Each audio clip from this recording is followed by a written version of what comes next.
ചലച്ചിത്ര നിർമ്മാതാവിന്റെ സാന്നിധ്യം ചിത്രീകരണത്തിലുടനീളം ലൊക്കേഷനിൽ ഉണ്ടാവണമെന്ന് നടനും ചലച്ചിത്ര നിർമ്മാതാവുമായ മണിയം പിള്ള രാജു. എല്ലാ സീൻസും ഞാൻ കൃത്യമായിട്ട് വായിച്ചിരിക്കും. ഏതൊക്കെ സീനിൽ എന്തൊക്കെ പ്രോപ്പർട്ടി വേണം, എന്തൊക്കെ കോസ്റ്റ്യൂം വേണം, ആരൊക്കെ എത്ര ദിവസം വേണം എന്നുള്ളതിനെക്കുറിച്ച് എനിക്കൊരു വെൽ സ്റ്റഡീഡ് എൻ്റെ അതിനെക്കുറിച്ചൊരു ചാർട്ടുണ്ടാവും. എൻ്റെ റൂമിലൊരു ചാർട്ടുണ്ടാവും. 24-ാം തീയതി ഷൂട്ട് ചെയ്യേണ്ടത് ഇന്നത് എന്തൊക്കെ സെറ്റ് പ്രോപ്പർട്ടീസ് വേണം, ലൊക്കേഷൻ പെർമിഷനാണ്, ആരൊക്കെയാണ് വേണ്ടത്, 25-ാം തീയതി. ഇതിങ്ങനെ എത്ര 40 ദിവസം ഷെഡ്യൂൾ ഉണ്ടെങ്കിൽ 40 ദിവസം ചാർട്ട് എൻ്റെ റൂമിൽ ഒട്ടിച്ചിരിക്കും. ഓരോ ദിവസം ഷൂട്ടിംഗ് കഴിഞ്ഞ് ഒന്ന് റെഡ് ഇങ്ക് വെച്ച് ഇങ്ങനെ വെട്ടുമ്പോഴാണ് എനിക്കൊരു സന്തോഷം. അങ്ങനെ വെട്ടി ഈ 40-ാം ദിവസം ഫുൾ പടം തീരുമ്പോൾ ഇത് മൊത്തം ഞാൻ വലിച്ചു കയറി കളഞ്ഞു. അതാണ് എൻ്റെ ഒരു സന്തോഷത്തിൻ്റെ ഒരു മൊമെൻ്റ് ആദ്യം. പിന്നെ ഷൂട്ടിംഗ് സമയത്ത് ഒരു പ്രൊഡ്യൂസറായിട്ട് AC റൂമിൽ സൂചിച്ച് കഴിയുന്ന ഒരാളല്ല ഞാൻ. ഇതെൻ്റെ ഒരു എന്താ പറയുക, ഒരു കച്ചവടമല്ല, എൻ്റെ ഒരു എനിക്കത് ഇതിൻ്റെ കൂടെ നിൽക്കാനുള്ള സംഭവമാണ്. ഷൂട്ടിംഗ് സമയത്ത് ഫുൾ കൂടെ നിൽക്കും, ആളെ ഒതുക്കാൻ വരെ നിൽക്കും. ഭക്ഷണ കാര്യങ്ങൾ രാവിലെ പോയി മെസ്സ് നോക്കി അതുകൊണ്ടുള്ള എൻ്റെ ശ്രദ്ധയുണ്ടാകും. ഫുൾ ഷൂട്ടിംഗ് സമയത്ത് ഞാൻ സെറ്റിൽ ഉണ്ടാവണം എന്നുള്ള ഒരു നിർബന്ധമായ കാര്യമാണ്. അതിന് നേരം വെളുക്കുന്ന ഒരു ഷൂട്ടിംഗ് ആണെങ്കിലും ഞാൻ ലൊക്കേഷനിൽ ഒരു കസേരയായിട്ടിരിക്കും, എൻ്റെ സീനില്ലെങ്കിൽ പോലും. അതുപോലെ എൻ്റെ ഫുൾ ഡബ്ബിങ് അറ്റൻഡ് ചെയ്യും, ഇതിൻ്റെ എല്ലാ ഭാഗങ്ങളും അറ്റൻഡ് ചെയ്ത് ഇത് എൻ്റെ ഒരു പാഷനാണ്. ഇന്നലെ റിലീസായ ഡയമണ്ട് നെക്ലസോടുകൂടി ഞാനും ഒരു നിർമ്മാതാവായി, അല്ലെങ്കിൽ നിർമ്മാണത്തിൽ പങ്കാളിയായി. എൻ്റെ LJ ഫിലിംസ് പ്രൈവറ്റ് ലിമിറ്റഡും അനിത പ്രൊഡക്ഷൻസും ചേർന്നാണ് ഡയമണ്ട് നെക്ലസ് നിർമ്മിച്ചത്. അപ്പോൾ ആധികാരികമായിട്ട് ഒരു നിർമ്മാതാവിൻ്റെ ആംഗിളിൽ നിന്ന് സംസാരിക്കാൻ ഇപ്പോൾ എനിക്ക് കഴിയും. സാധാരണഗതിയിൽ ഒരു സിനിമ നിർമ്മിക്കുമ്പോൾ ഒരു നിർമ്മാതാവ് അറിഞ്ഞിരിക്കേണ്ട കാര്യങ്ങൾ, പാലിക്കേണ്ട ചില കാര്യങ്ങൾ, അതെല്ലാം നേരിട്ട് മനസ്സിലാക്കിയ സിനിമയായിരുന്നു ഡയമണ്ട് നെക്ലസ്.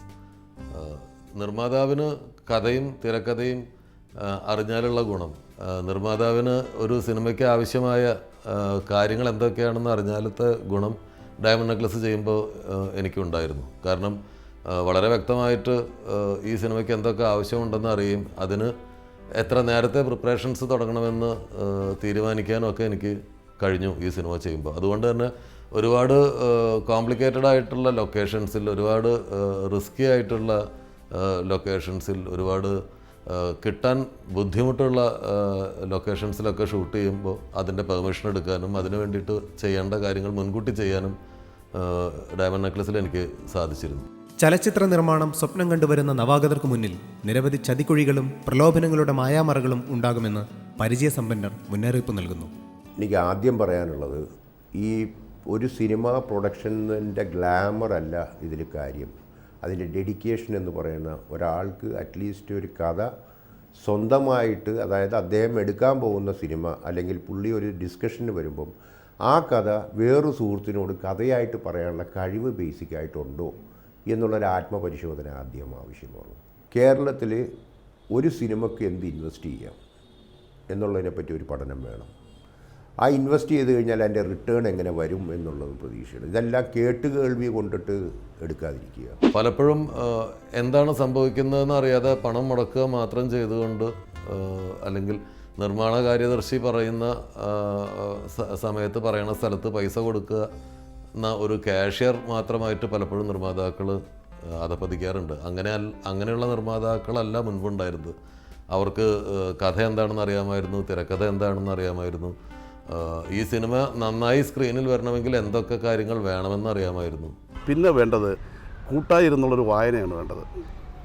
കൂട്ടായിരുന്ന വായന എന്ന് പറഞ്ഞാൽ ആ സ്ക്രിപ്റ്റ് എഴുതിയ തിരക്കഥാകൃത്ത് തന്നെ വായിച്ച് കേൾക്കുമ്പോൾ അതിന് പ്രത്യേക സുഖമുണ്ട്. അത് സംവിധായകനും നിർമ്മാതാവും അതിൻ്റെ ആർട്ട് ഡയറക്ടർ, ക്യാമറാമാൻ, കോസ്റ്റ്യൂമർ, അങ്ങനെ എല്ലാവരും കൂടി ഇരുന്ന് കേൾക്കണം. അത് മസ്റ്റാണ്.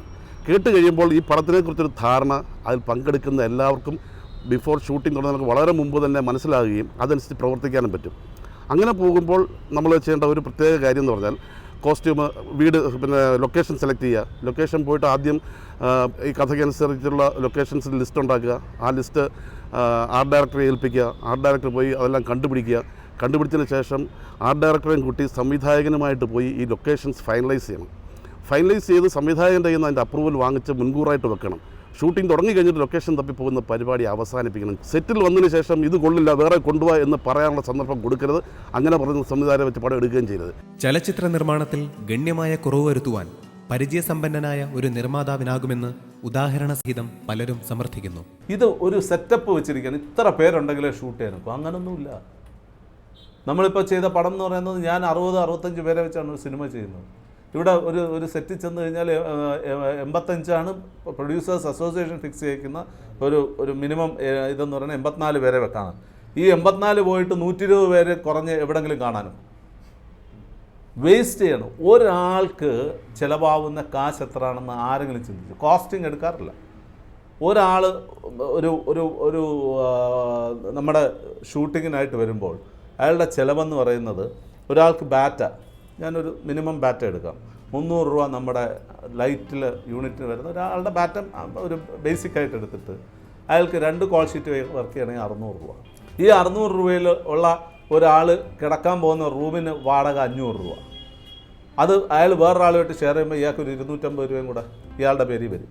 ഇയാളുടെ ലോണ്ടറി, ഇയാൾ പോകുന്ന വണ്ടിയുടെ ഒരു വണ്ടി എടുത്തു കഴിഞ്ഞാൽ ആ വണ്ടിയിൽ 5 പേര് പോകും. ആ വണ്ടിയിൽ ഇരിക്കുന്ന അല്ലെങ്കിൽ അതിൻ്റെ വണ്ടി വാടക നമ്മൾ 5 ഗുണിച്ച് അങ്ങനെ വരുമ്പോഴത്തേക്ക് 1500-2000 രൂപ വരും ഇയാൾക്ക് എടുത്തു കഴിയുമ്പോഴത്തേക്ക്. ഇയാളുടെ ഫുഡ് അടക്കം, ഒരാൾക്ക് ഫുഡ് ഒരു ദിവസം 175 രൂപയോളം വരുന്നുണ്ട്. അപ്പോൾ ഇങ്ങനെ ആരും കണക്കൂട്ടാറില്ല. ഒരാൾ കൂടുമ്പോൾ നമുക്ക് 45,000 മുതൽ 50,000 രൂപ വരെ ബാറ്റ ഉൾപ്പെടെ നമുക്ക് ചിലവ് വരും. അപ്പോൾ എൻ്റെ അടുത്ത് ഓട്ടോ എടുക്കുമ്പോൾ പറഞ്ഞൊരു ആട്ടോക്കാരൊരു പ്രശ്നമാണ്. അപ്പോൾ നമുക്കൊരു ഒരു ഒരു 8-10 ആട്ടോ കിട്ടുമോ ഒന്ന് വേണമെന്നാണ് ചോദിച്ചാൽ ഞാൻ പറയും ഇത് ആട്ടോക്കാരുടെ ഒരു ഇഷ്യൂ ആണ്. നമ്മുടെ നാട്ടിലായാലും ആട്ടോക്കാരെ ചെന്ന് നോണ്ടി കഴിഞ്ഞാൽ കടന്ന കൂട്ടി കല്ലെറിഞ്ഞാൽ ഒരു 40-50 എണ്ണം വന്നാലേ ഒരു വിഷയിലുണ്ടാകുന്നതാണ്. അപ്പം അല്ലാതെ കോസ്റ്റ് ഞാൻ ഒരുപാട് ആകുമല്ലോ എന്ന് പറഞ്ഞിട്ടാണ്. അപ്പം ഞാൻ പറഞ്ഞാൽ അത് കോസ്റ്റല്ല, അത് പടത്തിൽ ആവശ്യമുള്ള സംഭവമാണ്. അതേസമയം പറഞ്ഞു അതിനകത്ത് പാട്ട് മദ്രാസിൽ എടുക്കാമെന്ന് പറഞ്ഞാൽ അവൻ ഒരിക്കലും നടക്കില്ല. എൻ്റെ പടം എന്ന് വെച്ചാൽ ഒറ്റ ഷെഡ്യൂൾ തീർന്ന് 40 ദിവസമാണ്. അതുകൊണ്ട് എന്ത് മെറ്റീരിയൽസ് വേണമെങ്കിലും ഇവിടെ തരാം, പാട്ട് ഇവിടെ എടുത്തേ പറ്റുള്ളൂ ഞാൻ സ്ട്രിക്റ്റായിട്ട് നിന്ന്. അപ്പോൾ അത് പറയണമെങ്കിൽ സബ്ജക്റ്റുമായിട്ട് ഒരു അറിവ് അല്ലെങ്കിൽ വിവരം പ്രൊഡ്യൂസറുണ്ടാകും. പ്രൊഡ്യൂസറിൻ്റെ അടുത്ത് ഒരു കാര്യം ഒരാൾ പറയണേ, നാളെ മറ്റേത് വേണം മറിച്ച് വേണം, അപ്പോൾ അയാൾക്ക് അറിഞ്ഞിരിക്കണം.